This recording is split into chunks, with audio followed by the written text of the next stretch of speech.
25 August 2011 தமிழக அரசு வேலூர் சிறை அதிகாரிகளுக்கு ஒரு இன்ஸ்ட்ரக்ஷன்ஸ் கொடுக்குறாங்க.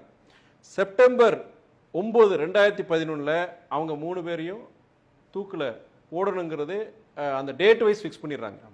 டேட் ஃபிக்ஸ் பண்ணிடுறாங்க.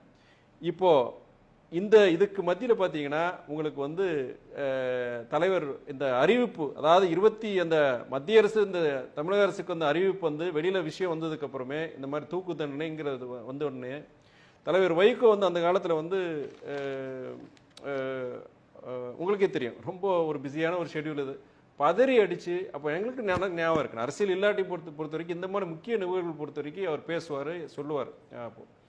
அப்போ பதறி அடிச்சுக்கிட்டு உடனே வந்து அவர் யாரை நம்ம பிடிச்சா இதை கொண்டு போக முடியும் சொல்லும்போது அவர் ராம்ஜெத்மலனி சார் வந்து கூப்பிடுறாங்க. அப்போ அவருமே ரொம்ப பிஸியான ஒரு வழக்கறிஞர், மூத்த வழக்கறிஞர், சட்ட மேதைன்னு அவர் சொல்லலாம்.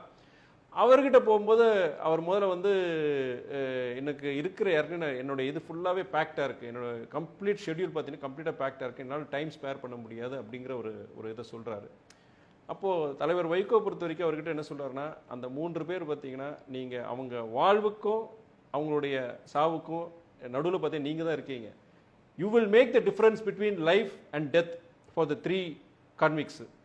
அதனால் நீங்கள் எப்படியாவது எனக்காண்டி நீங்கள் வாங்கன்னு சொல்லி ரொம்ப கன்வின்ஸ் பண்ணுறாரு. அப்போ ரொம்ப அவர் கன்வின்ஸ் ஆகி then okay I will come அப்படி சொல்லும்போது திரும்பி 29 ஆகஸ்ட் அவரை இங்கே வரவழைக்கிறார். வந்து